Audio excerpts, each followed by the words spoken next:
اعوذ باللہ من الشیطان الرجیم بسم اللہ الرحمن الرحیم۔ محترم سامعین و ناظرین، السلام علیکم ورحمۃ اللہ وبرکاتہ۔ قرآنک وظائف چینل کی جانب سے حافظہ نبیلہ طاہر آپ کی خدمت میں حاضر ہے۔ میں امید کرتی ہوں کہ میرے چینل کی ویڈیوز آپ کو پسند آ رہی ہوں گی۔ آپ میرے چینل کو ضرور سبسکرائب کریں اور ویڈیوز کو چینل پر ہی مکمل دیکھیں۔ ویڈیوز کو لائک بھی کریں اور شیئر بھی ضرور کریں۔ تو چلتے ہیں آج کی ویڈیو کی جانب۔ آج کا وظیفہ بہت ہی اہم ہے۔ وظیفہ ہے یا مالک الملک، یا مالک الملک۔ اس کا مطلب ہے ملکوں کا مالک، کائناتوں کا مالک، خداوند جہاں۔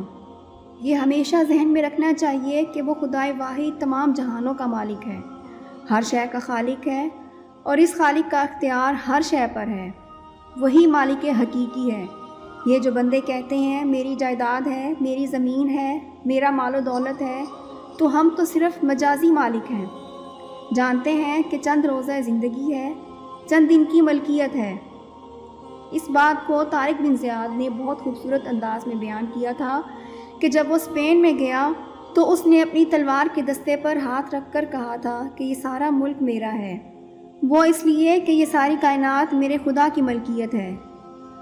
تو انسان کو یہ ذہن میں رکھنا چاہیے کہ اللہ پاک بے شک ان اللہ علی کل شیء قدیر ہے، اور ہر ایک چیز کا، ہر ذرے کا وہ واحد مالک ہے، جس کو چاہے عطا کر دے، جو چاہے چھین لے۔ جیسے کہ قرآن پاک کی آیت ہے وَتُعِزُّ مَن تَشَاءُ وَتُذِلُّ مَن تَشَاءُ۔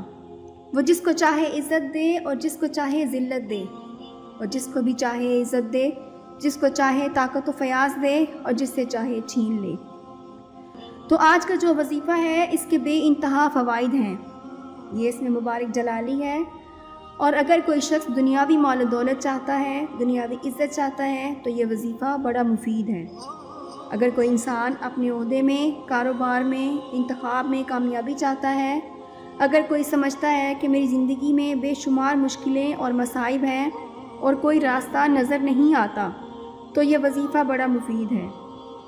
اسی طرح اگر کوئی اقتدار میں ہے، سربراہ مملکت ہے، یا کسی اہم ذمہ داری پر ہے، اور اس کو ڈر ہے کہ مجھ سے یہ عہدہ چھن نہ جائے، تو وہ بھی پڑھے، انشاءاللہ اللہ پاک اس کو استقامت دے گا۔ اس کے علاوہ جائیداد کے لیے بڑا زبردست وظیفہ ہے۔ اگر کسی نے کسی کا حق مارا ہوا ہے، اس کے لیے پڑھے عدالت میں، مقدمے میں، تو اللہ کریم اس کو کامیابی دے گا۔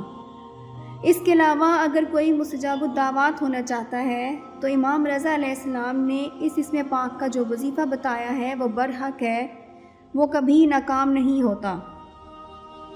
تو اب چلتے ہیں ان کی تفصیل کی طرف کہ ہم نے اس وظیفے کو پڑھنا کس طرح ہے۔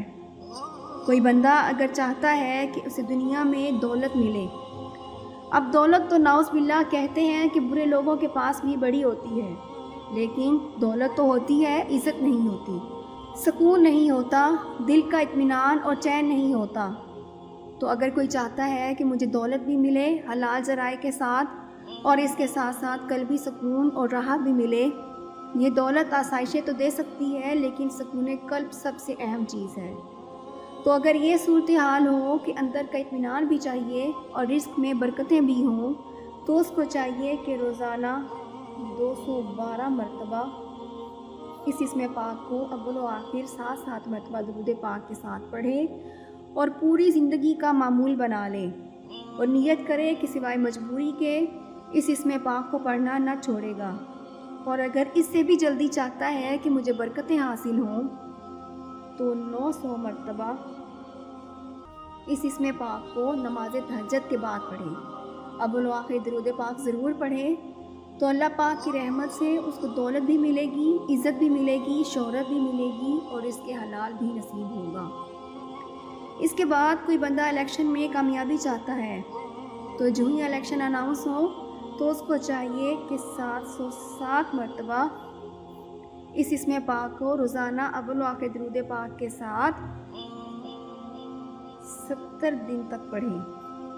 چاہے یہ الیکشن جیت بھی جائے پھر بھی 70 دن پورے کرے، انشاءاللہ اس کو یقینی کامیابی ملے گی۔ اب اگر کوئی سمجھتا ہے کہ میرا تو پیچھا پریشانیاں چھوڑتی ہی نہیں، روز کوئی نہ کوئی مسئلہ میرے لیے تیار کھڑا ہوتا ہے، تو اس کے لیے بہترین عمل یہ ہے کہ 7 جمعراتیں جہاں بہتا ہوا پانی ہو، کوئی ندی ہو، صاف پانی کا نالہ ہو، دریا ہو، کوئی چشمہ ہو، اس کے کنارے بیٹھ جائے اور بعد نماز عصر 212 مرتبہ اس اسم پاک کو 7 مرتبہ اول و آخر درود پاک کے ساتھ پڑھنا شروع کر دیں تو انشاءاللہ بہت جلد جو بھی مصیبتیں آتی ہیں ان سے چھٹکارا حاصل ہو جائے گا۔ 7 جمعراتیں لگاتار یہ عمل کرنا ہے۔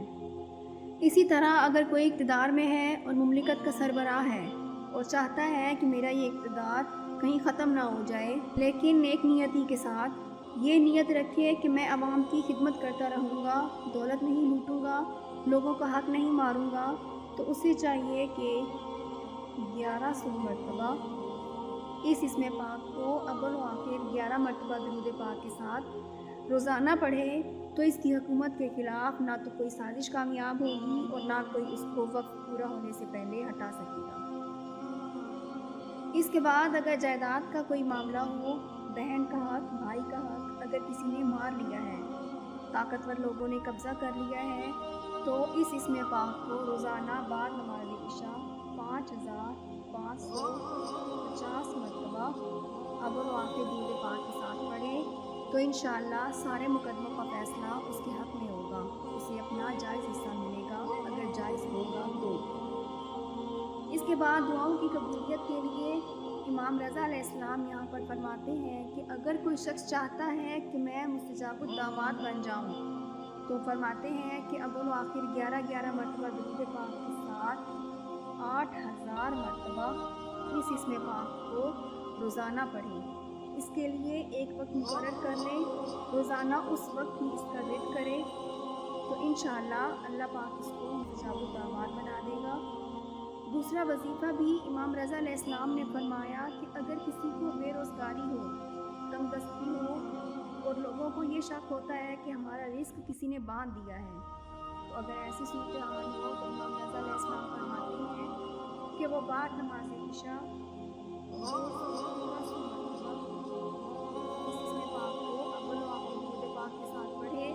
پھر 2 نفل حاجت بھی ادا کریں، انشاءاللہ اللہ پاک اس کی تندرستی دور فرمائیں گے، اس کے دروازے یہ وظیفہ پڑھتے رہنا ہے، بند نہیں کرنا۔ اسی طرح بڑے بزرگ کہہ گئے ہیں کہ یا مالک